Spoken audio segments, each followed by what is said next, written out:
Okay, just want to highlight this comment from Nerf. This question: Isn't it down to FSU and USC for Braden Fisk, the guy from uh, what Western Michigan? Could Yeah. be. So but like USC's in the top two for a couple of different prospects. There's a Tulsa offensive tackle, and that's down to USC and Auburn. So it's just notable, Nerf, that USC is in like the final two for a couple of really big high end prospects along the offensive and defensive line. So you'd obviously love it if USC can go 2 for 2, but at least get one of two. The USC doesn't want to get shut out. It's like you're not going to get everybody, but you at least need to get some. So that is part of the emerging reality for USC as it pursues some prospects in the portal. This always fascinates me because here we have a situation where Braden Fisk was not a highly touted player coming out of high school. Just looked up his numbers, as you can imagine. He went to Western Michigan, was a top 1,600 player, 67th at his position. But he goes to Western Michigan. Certainly no shame in that, still playing big-time college football. And he has just forged a tremendous career for himself. And has really been productive, and therefore here he is 4 years later, and he has the likes of these kind of programs going after him to finish off his career. So, absolutely.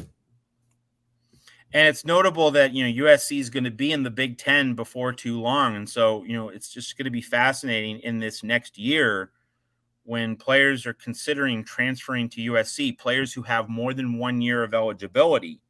Like, are they transferring to USC precisely because of the Big Ten identity and the ability to carry the USC uniform into a game against a Big Ten school? Is that the angle for some of these portal prospects with more than 1 year of eligibility? I'm just putting it out there as a question. It's less a commentary and more just is this a plot point that is resonating with some of these underclassmen portal prospects, or at least, if not underclassmen, just prospects that have multiple years of eligibility left, like that you get a chance to play in the Pac-12.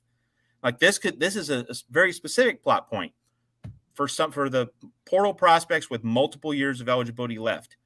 Are some of them going to transfer to USC in this cycle so that they can say, hey, I get to play against the Pac-12 in 2023.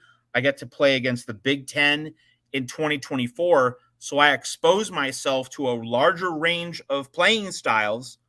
I expose myself to a larger range of playing conditions.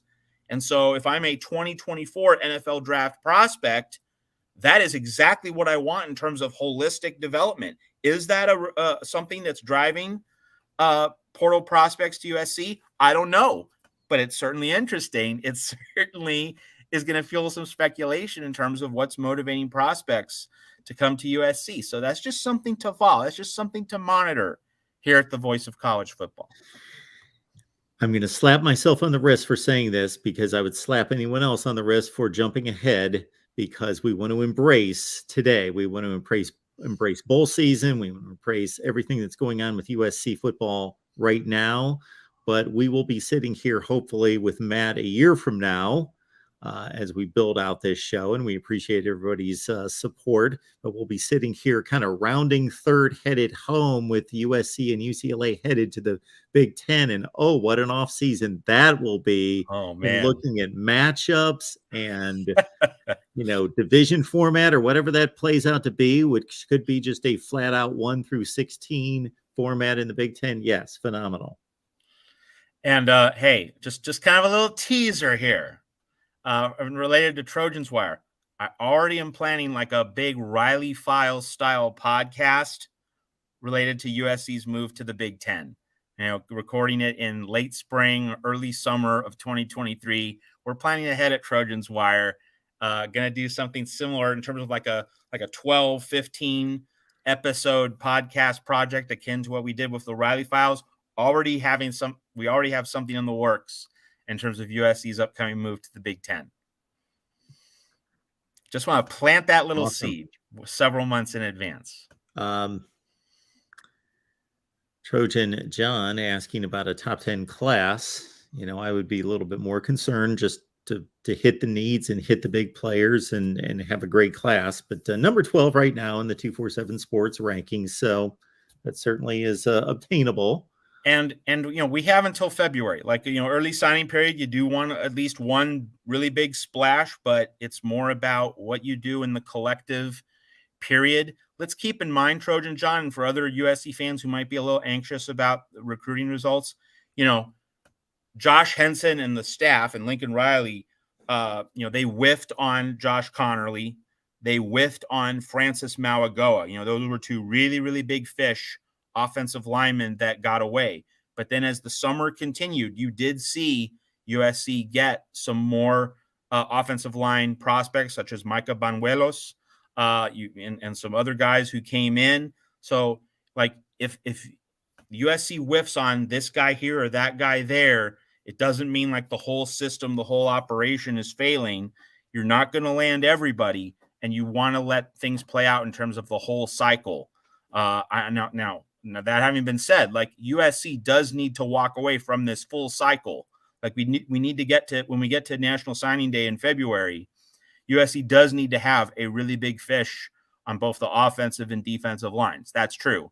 But just if USC misses on certain prospects now in mid to late December, that doesn't mean it's panic time. I guess be somewhat concerned, but it's more about the full journey over these next 2 months, less than about missing prospect X, prospect Y. It's more about the whole picture and what you ultimately walk away with.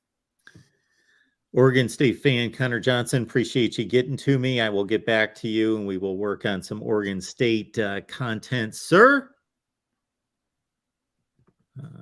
Roger Dodger, does the USC tight end get enough catches for Deuce to come? I think so, Roger. And you look at how Lincoln Riley would spread the ball around. That okay, you have Dorian Singer, you have other wide receivers, a lot of mouths to feed, but you saw him sprinkle the ball to the various tight ends, Josh Fallow, Lake McCree. You're going to get your share of catches, but one of the things that Lincoln Riley values is, hey, if you're going to play, if you're going to get reps, if you're going to get snaps, that means you block. That means you pass protect. It means you do all the things that are part of being a complete football player. So, like, he's not going to sugarcoat it with any incoming tight end recruit. He's going to say, hey, you have to do everything. But if you do everything, you're obviously going to be involved, in pass plays. You're going to get a chance to catch the ball, run for 30 yards like Lake McCree did on that first beautifully scripted touchdown drive against Notre Dame. You're going to get your chances. And, we saw the Detroit Lions on 4th and inches against the Jets run a little leak play to the tight end for 50 yards and a touchdown. Like, you don't have to catch a million balls if you're making clutch, game-deciding, season-changing catches like the Detroit Lions tight end did. So, numbers of catches, I don't think it's that much of an issue, because if you watched USC film, certainly against Notre Dame, also in that first game against Utah, we saw tight ends get catches in high leverage, high value situations, red zone, short yardage. Lincoln Riley has shown that he is going to spread the ball to every position. And part of the rationale there for Lincoln Riley is, I need defenses to account for every position on the field. Like, I need defenses to know that when they look at film, they can see, oh, we can't ignore the tight end. And that is part of giving receivers better, more favorable matchups. So I think that the tight end and how Lincoln Riley treats the tight end position, I think we saw this past season, might not be massive volume and quantity in terms of catches, but there are high leverage, high value catches to be found. You can make big plays as a tight end within this offense. So, like, there should be enough catches and enough of an opportunity, enough of a role within the offense to satisfy the best tight end recruits in the country.